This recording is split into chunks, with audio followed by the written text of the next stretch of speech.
Hi, I'm Carl Azus, and this is CNN Student News. In a little while, we're going to talk about a milestone for the U.S. debt. But first up today, we're heading to the Middle East.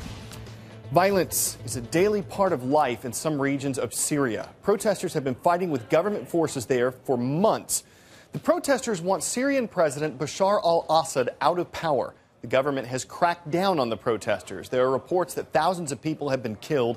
It's been hard for CNN to confirm those reports because Syria wasn't letting international journalists into the country.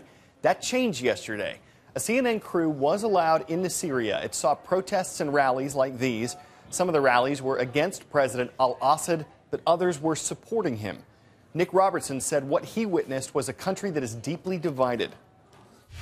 Passions were very high. People were very angry. They were very afraid. A lot of people were coming and showing us what they said were bullet wounds, bird-shot wounds as well. Some people showed us where they said they had been shot by forces loyal to the government. Yet at the same time, in the center of Damascus today, we've seen large pro-government rallies, people telling us that they love President Bashar al-Assad. What is happening here is this country is dividing, it's polarizing. People are believing opposite things.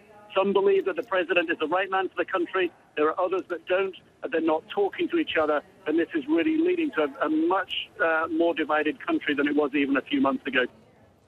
Iran says it is enriching uranium as part of its controversial nuclear program. Iran says its nuclear program is designed for peaceful purposes like its medical needs. But other countries, including the United States, believe Iran could be making nuclear weapons. And the tension has isolated Iran from some other countries.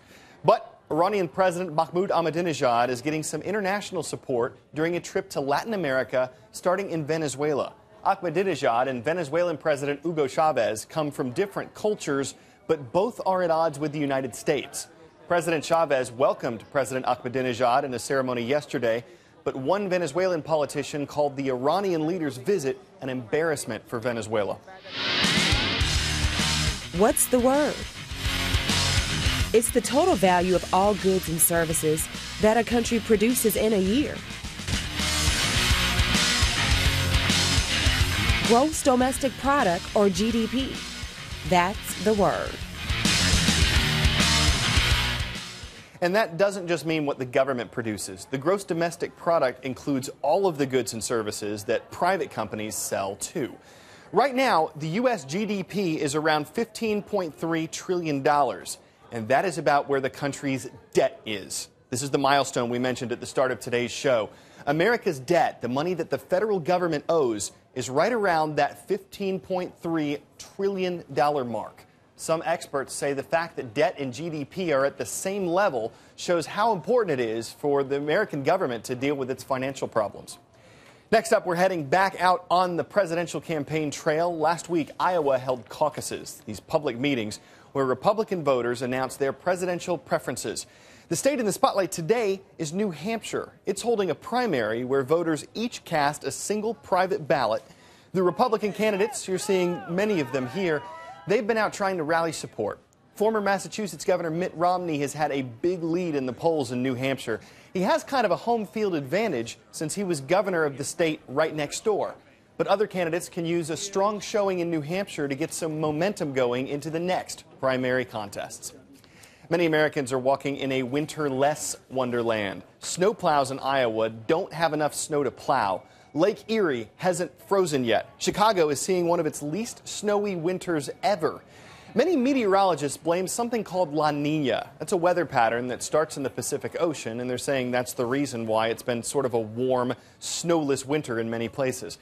There are some exceptions to the rule, as you're going to see in today's Before We Go segment, but over in Vermont, Keith McGilvery of affiliate WCAX shows us how some snow-starved ski slopes are struggling. Skiers across Vermont are sharing a similar story about less than ideal conditions out on the slopes. There's some grass poking through and some sticks and logs. It's really icy and there's not many trails that are open right now. A mild start to winter has meant bad news for skiers and boarders taking to their favorite mountains. Yeah, it's been a little bit of a slow start as far as natural snowfall goes. So for us, visitation has been down a little bit over the past few weeks.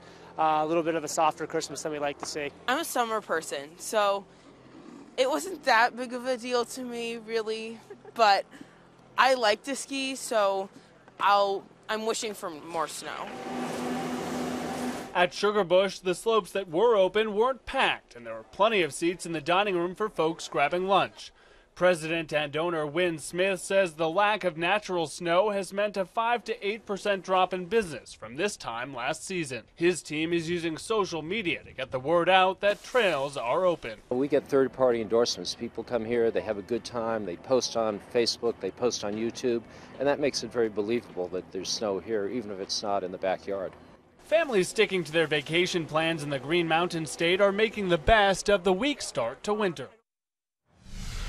It's January 10th, and on this day in 1776, Thomas Paine published Common Sense. The essay called for a war of independence that became the American Revolution.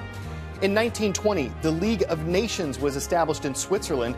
The organization's goal was to encourage international cooperation.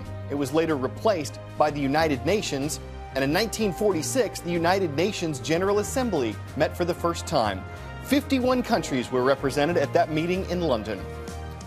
Now, the United Nations headquarters is located in New York, and there are almost 4 times as many countries in its General Assembly.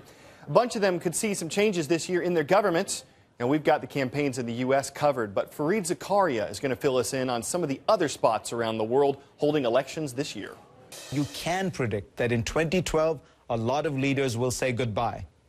No, I'm not gazing into a magic crystal ball. You see, 2012 is the year of elections. 59 countries will be tallying up votes, local, state, or national. There are 193 countries in the world, so that's about a third of the world's nations. 26 of these may see a change in national leadership. Together, these changes could affect 53% of the world's population, representing half of the world's GDP. And a lot of the change is concentrated in the world's most powerful countries. 4 of the 5 UN Security Council members could see changes at the top. That's Russia, China, France, and of course, the United States. These 4 countries alone represent 40% of the world's GDP. Of all of them, China will not have democratic elections, of course, but it will see the biggest wholesale change at the top. 70% of the country's leadership will be new. We're not expecting any surprises. It's widely believed that Hu Jintao and Wen Jiabao will be replaced by Xi Jinping and Li Keqiang.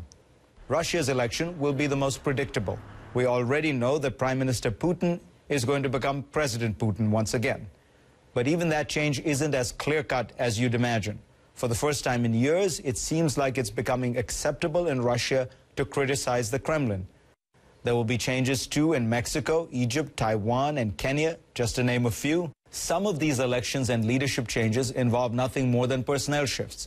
Others will be occasions for fundamental debates about the future course of the country.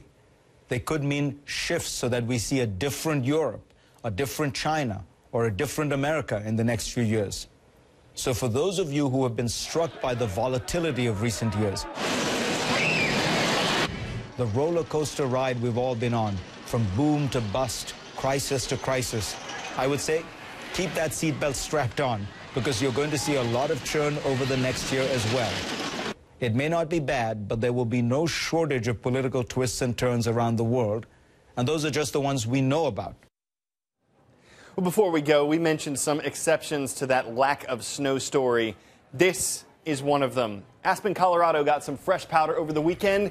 It made this video possible and awesome. This iReporter said he's been seeing reports about the lack of snow. He wanted to get the word out that the conditions were better, at least in some places.